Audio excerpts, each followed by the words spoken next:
अस्सलामुअलैकुम जी। Introduction to electrodynamics Griffith का fourth edition है। प्रॉब्लम 5.4 चैप्टर 5 चल रहा है मैग्नेटोस्टैटिक का।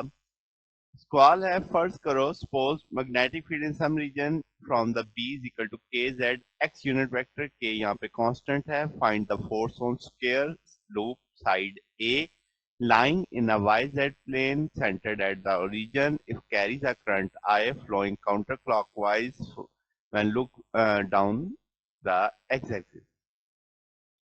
अब इसका मतलब ये है कि हमसे बेसिक क्वेश्चन क्या पूछा गया कि हमसे फोर्स मांगी गई है किस पे, स्क्वायर पे। अब हर स्क्वायर की सारी साइडें बराबर हैं, तो ओरिजिन में सेंटर पे रख रहा हूँ। उसने कहा सेंटर्ड एट ओरिजिन, यहाँ पे मैंने ओरिजिन सेंटर पे कर दिया। वाई जेड प्लेन ले लिए, एक तरफ वाई होगा एक तरफ प्लेन टू डायमेंशनल होगा।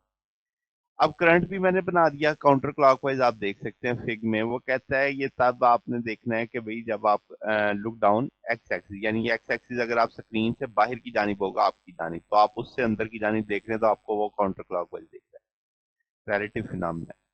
अब बारी बारी क्या करते हैं, मैंने चार स्क्वायर की चार साइड है, चार साइडों को लेबल कर दिया 1 2 3 4। तो मैं हर सेगमेंट पे अलग अलग फोर्स कैलकुलेट करूंगा। मैग्नेटिक फोर्स का फार्मूला हमें पता है कि आई एल क्रॉस बी होता है।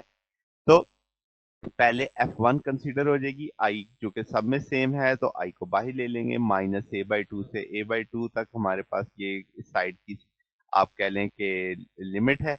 और D Z Z unit vector आ जाएगा क्योंकि अलोंग जी एक्सिस है, पॉजिटिव जी एक्सिस है, बल्कि ये कहना चाहिए के जेड एक्स आ जाएगा। कांस्टेंट फैक्टर इंटीग्रल से बाहर ले लिए, जेड क्रॉस एक्स निकालेंगे यहाँ से, तो आपके पास वो क्या आ जाएगा, वाई आ जाएगा। ये देखें आप एरो के साथ साथ जा रहे हैं तो वाई यूनिट वेक्टर आ जाएगा। तो ये आ गया आपके पास।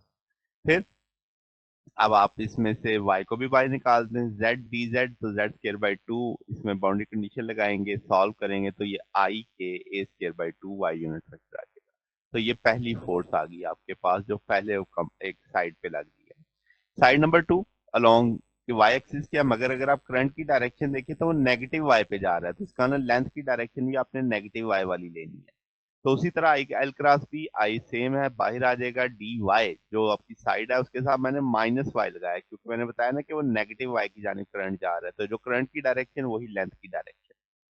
फिर अब आपके पास के बराबर आ जाएगा a/2 x के। अब आपने यहाँ से क्या किया कि आई के a/2 बाहर ले लिया, तो अब आपके पास -a/2 से a/2 dy वाई एक्स आ जाएगा। यहाँ से ये आपके पास नेगेटिव नेगेटिव क्या हो जाएगा, पॉजिटिव। इस सारे y को इंटीग्रल करेंगे, सिर्फ y आ जाएगा, वैल्यू प्लेस करेंगे तो आई के a स्क्वायर बाई 2 z आ जाएगा। ठीक होगी बात। अब इसी तरह लॉन्ग जी एक्सिस की बात करेंगे तो हम क्या कहेंगे कि भाई आपके पास जब आप करंट की डायरेक्शन देखेंगे वो नीचे जा रही होगी, माइनस जी की जानिब जा रही होगी। तो हम इस तरह इसमें डी जेड के साथ माइनस जेड लगा लेंगे, के जेड एक्स लगा लेंगे, जेड क्रॉस एक्स वाई आ जाएगा, तो ये नेगेटिव का फैक्टर ही रहेगा, तो नेगेटिव का माइनस यही के A square by 2 Y unit vector आ जाएगा। सेम जैसे सेगमेंट 1 था वही है, बस नेगेटिव उसमें नहीं आया, तो सेम वही रिजल्ट है बट विद अपोजिट साइन आ रहा है।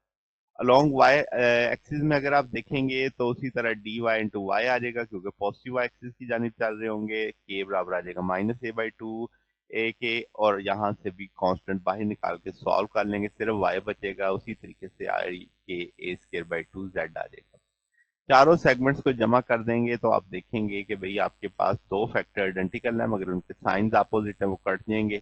और ये दो साइंस आइडेंटिकल साइन के हैं, तो ये आपके पास आई के A square Z unit vector आ जाएगा। तो ये टोटल फोर्स हमारे पास आ जाएगी जो वहां पे लग रही होगी। तो ये हमारे पास सोल्यूशन है। अगर आपको इस पर कोई बात पूछनी हो, डाउट हो, नीचे कमेंट्स में पूछ सकते हैं। वीडियो अच्छी लगी हो तो वीडियो को लाइक कीजिएगा, दोस्तों के साथ शेयर कीजिएगा, चैनल को सब्सक्राइब कर दीजिए। अब तक के लिए इतना ही, बकिया इंशाल्लाह नेक्स्ट देखेंगे। ओके, अल्लाह हाफिज।